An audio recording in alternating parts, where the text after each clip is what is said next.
Real Madrid's stunning elimination from the Copa del Rey at the hands of second division Albacete will go down as one of the most unexpected results of the Spanish football season. Yet as the noise from the Estadio Carlos Belmonte fades and the celebrations subside, it is increasingly clear that this was far more than a simple cup upset. Instead, the 3-2 defeat has become a defining moment in a turbulent period for one of world football's most powerful institutions. The loss encapsulated Real Madrid's current struggles: managerial instability, questionable authority within the dressing room, inconsistent performances despite elite talent, and a growing debate about who truly controls the direction of the club. A historic night for Albacete, a humbling one for Madrid. Cup competitions thrive on unpredictability, but few expected Albacete, a side battling inconsistency in Spain's Segunda Division, to eliminate Real Madrid at the round of 16 stage. From the outset, however, the hosts showed no fear.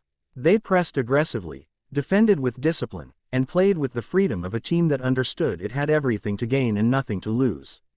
Their reward came when Xavi Alonso opened the scoring, capitalizing on Madrid's lack of concentration.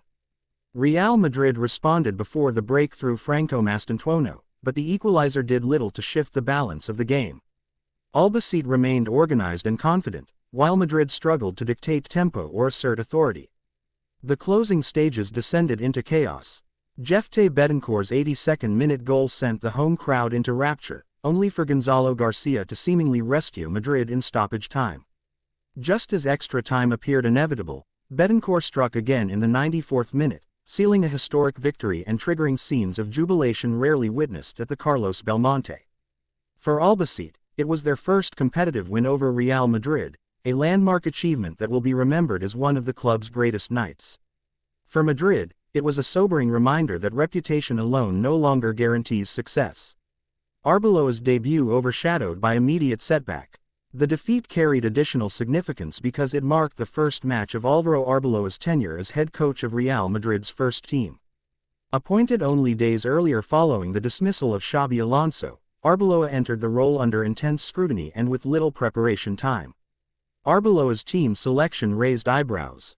Several senior players, including Kylian Mbappé, Jude Bellingham, and Thibaut Courtois, were left out of the starting 11 as part of a heavy rotation strategy. The decision was intended to manage workload and provide opportunities to squad players, but it left the team short of leadership and cohesion. On the pitch, Madrid appeared disconnected, capable of moments of quality, yet lacking structure, urgency, and collective control. The defeat ensured Arbeloa's debut would be remembered not for new ideas or optimism, but for a painful reminder of how unforgiving the Real Madrid environment can be. Speaking after the match, Arbeloa accepted responsibility for the result while defending his decisions. At this club, even a draw feels like a tragedy. A defeat like this is difficult to accept, he said, adding that he would not change his approach despite the outcome. Players face growing accountability. In the aftermath, attention quickly shifted to the players. Captain Dani Carvajal delivered a blunt assessment, admitting the team had reached rock bottom, and apologizing directly to supporters. His remarks highlighted a sense of collective failure rather than a scapegoating of the new coach.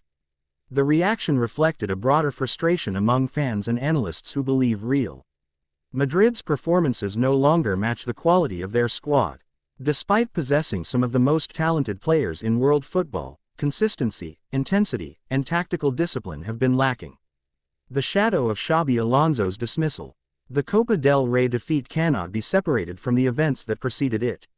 Xabi Alonso's dismissal, following a disappointing run of results and a Spanish Super Cup final loss to Barcelona, remains a subject of intense debate.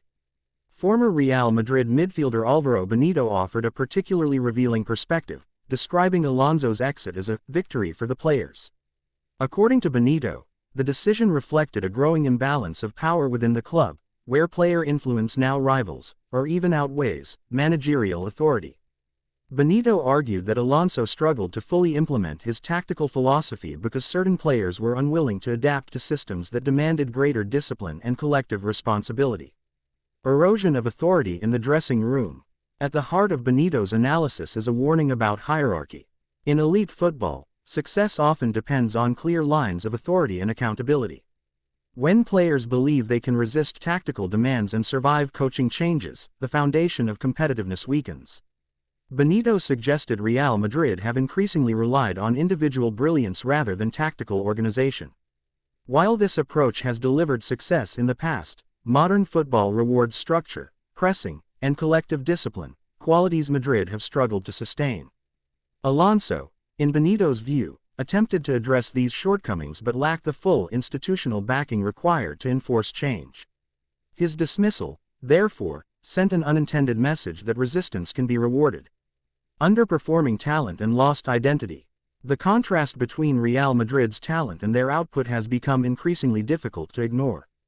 With world-class players across every position, expectations remain sky-high.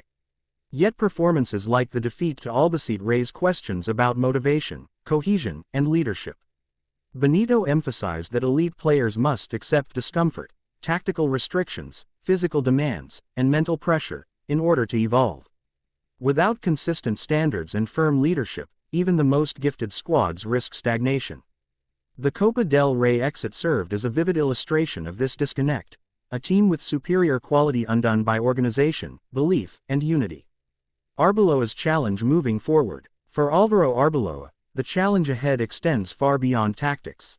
He must establish authority, restore confidence, and convince players to fully commit to a collective vision, all while navigating the relentless pressure that defines Real Madrid. The club's leadership now faces its own test. To avoid further instability, they must decide whether to fully support Arbeloa's authority or risk repeating the cycle that ended Alonso's tenure. Two clubs, one defining night. While Real Madrid confront difficult questions, Albacete bask in the glow of a historic achievement. Their victory stands as a celebration of belief, organization, and fearless football, the very qualities Madrid lacked on the night. For Madrid, the defeat may come to symbolize a deeper reckoning, a moment when a cup upset exposed cracks in leadership, identity, and control at one of football's most powerful clubs. As the season continues, one question looms large over the Santiago Bernabéu: can Real Madrid restore balance, authority, and direction, or is this the beginning of a longer period of uncertainty?